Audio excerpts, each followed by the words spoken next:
تو بحیرہ راہب نے جب نظریں دوڑائیں کہ محمد صلی اللہ علیہ وسلم موجود نہیں ہے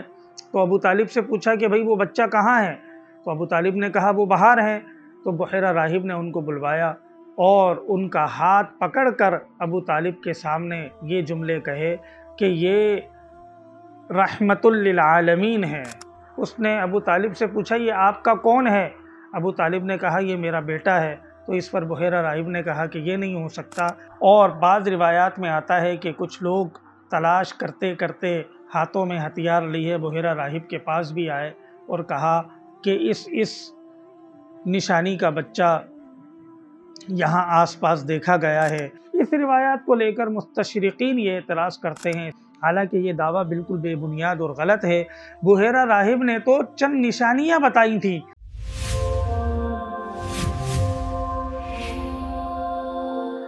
بسم اللہ الرحمن الرحیم۔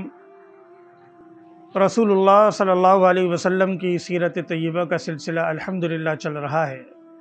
اور اس سے پہلے دروس میں یہ بات آئی تھی کہ آپ ابو طالب کی کفالت میں رہے، اسی سے متعلق آج کا درس بھی ہے۔ جب رسول اللہ صلی اللہ علیہ وسلم کی عمر 12 سال ہوئی، بعض روایات میں آتا ہے، تو ابو طالب کیونکہ تجارتی سفر وغیرہ کیا کرتے تھے، اور یہ تجارتی سفر آپ کے دادا عبد المطلب بھی کیا کرتے تھے، پردادا بنو ہاشم بھی کیا کرتے تھے، آپ کے والد حضرت عبداللہ بھی کیا کرتے تھے، لہذا ابو طالب نے بھی شام کی طرف سفر کرنے کا ارادہ کیا۔ پہلے انہوں نے یہ سوچا کہ محمد کو میں اپنے ساتھ لے کر نہ جاؤں تاکہ سفر کی مشکلات اور مشقتیں انہیں نہ جھیلنی پڑے، وہ آرام سے یہاں رہے۔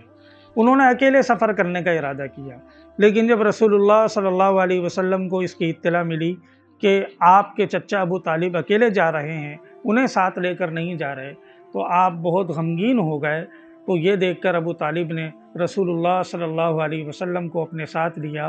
اور شام کی طرف روانہ ہو گئے۔ اور جب جغرافیائی حالات کا آپ کے سامنے تذکرہ ہوا تھا تو اس وقت یہ بات آئی تھی کہ آج جو یہ ممالک ہیں، لبنان، اردن، فلسطین، یہ سب اس زمانے میں شام کہلاتے تھے۔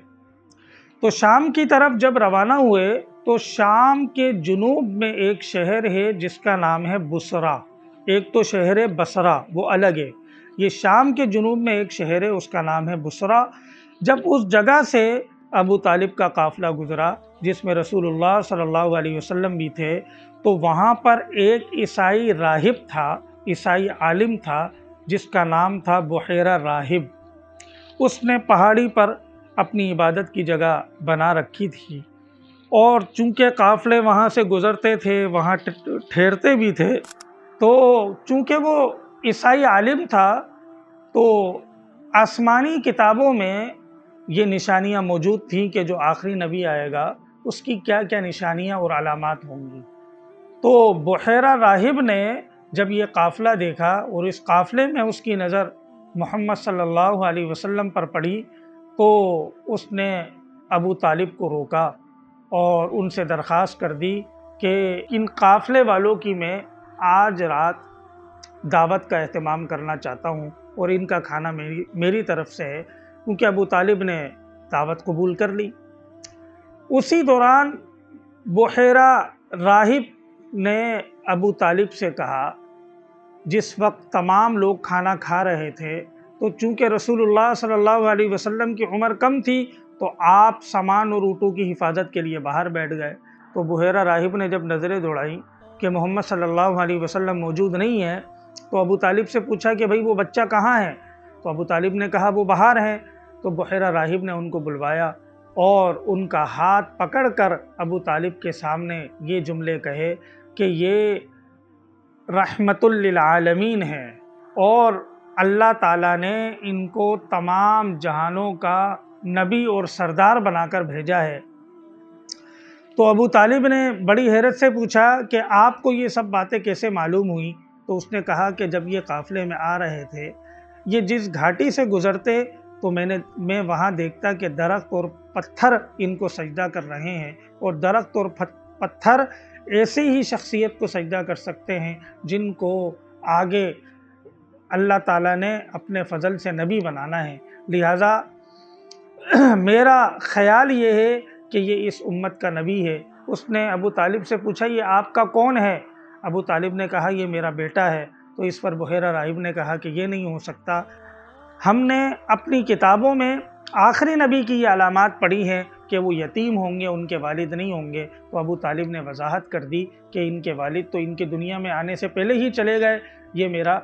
بھتیجا ہے۔ تو بحیرہ راہب نے کہا کہ ہاں اب آپ ٹھیک کہہ رہے ہیں۔ پھر بحیرہ راہب نے ابو طالب سے کہا کہ آپ اس کو شام نہ لے کر جائیں، وہاں پر رومی ہیں اور شدید متشدد ہیں، کہیں ایسا نہ ہو کہ ان کو ان میں نبی کی کچھ علامات نظر آ جائیں، وہ ان کو نقصان نہ پہنچا دیں۔ اور بعض روایات میں آتا ہے کہ کچھ لوگ تلاش کرتے کرتے ہاتھوں میں ہتھیار لیے بحیرہ راہب کے پاس بھی آئے اور کہا کہ اس نشانی کا بچہ یہاں آس پاس دیکھا گیا ہے۔ تو بحیرہ راہب نے ان کو سمجھایا کہ تم کیوں اللہ کی تقدیر کے مقابلے میں آنا چاہتے ہو؟ کیا تم یہ سمجھتے ہو کہ اگر اللہ نے کسی کو نبی بنانے کا ارادہ کر لیا تو کیا تم اس ارادے کی تکمیل میں رکاوٹ بن سکتے ہو؟ تو ان سب نے کہا کہ نہیں، ہم نہیں بن سکتے۔ تو بحیرہ راہب نے کہا تو پھر اس معاملے کو چھوڑ دو، اللہ نے جس کو نبی بنانا ہے اس کو نبی اللہ کے فضل سے بننا ہی ہے۔ بحیرہ راہب نے ابو طالب کو یہ ساری صورتحال جب بتائی تو ابو طالب نے ارادہ کیا کہ محمد صلی اللہ علیہ وسلم کو واپس مکہ المکرمہ بھیج دیا جائے۔ اب بعض روایات میں آتا ہے کہ جب واپس بھیجا تو حضرت ابو بکر صدیق رضی اللہ عنہ نے حضرت بلال کو یہ ذمہ داری دی کہ محمد صلی اللہ علیہ وسلم کو واپس مکہ المکرمہ پہنچا دے۔ اب جس روایات میں یہ ایک اضافہ موجود ہے کہ ابو بکر صدیق رضی اللہ عنہ نے حضرت بلال رضی اللہ عنہ کو ذمہ داری دی کہ محمد صلی اللہ علیہ وسلم کو مکہ المکرمہ پہنچا دیں، تو چونکہ جو تاریخی نوعیت اور صورتحال ہے اس اعتبار سے یہ ممکن ہی نہیں کہ اس قافلے میں حضرت بلال ہوں یا اس قافلے میں حضرت ابو بکر صدیق رضی اللہ عنہ ہوں، اور حضرت بلال کا نہ ہونا تو یقینی ہے۔ بعض مورخین نے تو یہاں تک لکھ دیا کہ ممکن ہے کہ اس وقت تک حضرت بلال کی پیدائش بھی نہ ہوئی ہو، لہٰذا روایات میں یہ ایک جو جملے کا اضافہ ہو گیا، اس کی وجہ سے بہت سے لوگوں نے اس واقعے کی تردید کر دی کہ یہ واقعہ بالکل بے اصل ہے اور اس کو بیان کرنا ٹھیک نہیں، یہ مستند روایات میں موجود نہیں۔ حالانکہ یہ بات درست نہیں ہے، یہ پورا واقعہ مستند روایات میں موجود ہے۔ امام ترمذی علیہ رحمہ نے بھی جامع ترمذی میں اس کو نقل فرمایا۔ ہاں اتنی بات ضرور ہے کہ جن روایات میں اس جملے کا اضافہ ہے کہ ابو بکر صدیق رضی اللہ عنہ نے حضرت بلال کو کہا کہ محمد صلی اللہ علیہ وسلم کو مکہ المکرمہ واپس لے جائیں، یہ بات صحیح نہیں، اس لیے کہ یہ واقعات دوسری مرتبہ جب آپ نے شام کا سفر کیا تھا اس وقت پیش آیا تھا۔ اس وقت آپ کے ساتھ جب آپ حضرت خدیجہ الکبریٰ رضی اللہ عنہ کا سامان تجارت لے کر شام کے سفر پر گئے تھے، جس وقت آپ کی عمر 25 سال تھی یا غالباً 24 سال تھی، تو اس وقت اس سفر میں آپ کے ساتھ حضرت ابو بکر صدیق رضی اللہ عنہ بھی تھے، حضرت بلال رضی اللہ عنہ بھی تھے۔ تو یہ اس وقت کا واقعہ ہے کہ شام کے سفر میں آپ کے ساتھ حضرت ابو بکر صدیق اور حضرت بلال رضی اللہ عنہما تھے، لیکن جو 12 سال کی عمر میں آپ نے سفر کا ارادہ کیا اس میں حضرت ابو بکر صدیق رضی اللہ عنہ اور حضرت بلال رضی اللہ عنہ آپ کے ساتھ نہیں تھے۔ روایات سے صرف اتنا معلوم ہوتا ہے کہ ابو طالب نے آپ کو اس خوف سے کہ کہیں آپ کی ذات کو نقصان نہ پہنچ جائے مکہ المکرمہ واپس بھجوا دیا اور آپ شام جائے بغیر مکہ المکرمہ واپس آ گئے۔ اس روایات کو لے کر مستشرقین یہ اعتراض کرتے ہیں اسلام پر، جو رسول اللہ صلی اللہ علیہ وسلم کو نبی نہیں مانتے، ان کا اعتراض یہ ہوتا ہے کہ بحیرہ راہب نے آپ کا ہاتھ پکڑ کر 12 سال کی عمر میں جو باتیں کہی تھیں اسی بنیاد پر 40 سال کی عمر میں آپ نے نبوت کا دعویٰ کیا، حالانکہ یہ دعویٰ بالکل بے بنیاد اور غلط ہے۔ بحیرہ راہب نے تو چند نشانیاں بتائی تھیں، لیکن رسول اللہ صلی اللہ علیہ وسلم نے نبوت کے بعد جو